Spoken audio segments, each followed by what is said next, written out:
Hey guys, in the previous video, we showed you how to take care of your quads, little foam rolling, and the calf stretch to help reverse all the amount of sitting you're doing. Today I want to show you a little bit more the IT band and a little bit of the glutes also the glutes become suffocated with all the sitting there. You can simply put your foam roller on the ground, sit in this fashion, and just gently roll. You can be at this angle, you can be a little bit more at this angle or rolling this way. If you really want to get deeper in the glutes, you can simply cross your leg and really hone on that. Try to keep your core neutral and smile as you do that.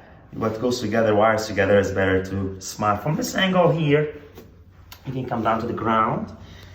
Use your leg, your elbow, and this hand to lift up some of the pressure of the IT band. Eventually you want to do it both legs together. I always like to start with the middle of any tissue I'm trying to tackle there. And then you go up to the knee and down right before this bone here. You don't want to get on that bone frequently. You want to go up and down in this fashion.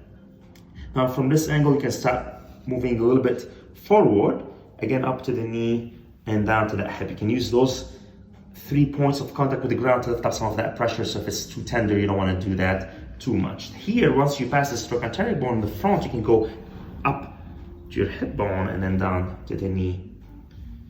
So this will also help part of the quad and hip flexors, reducing the tension from all the sitting we're doing here most recently.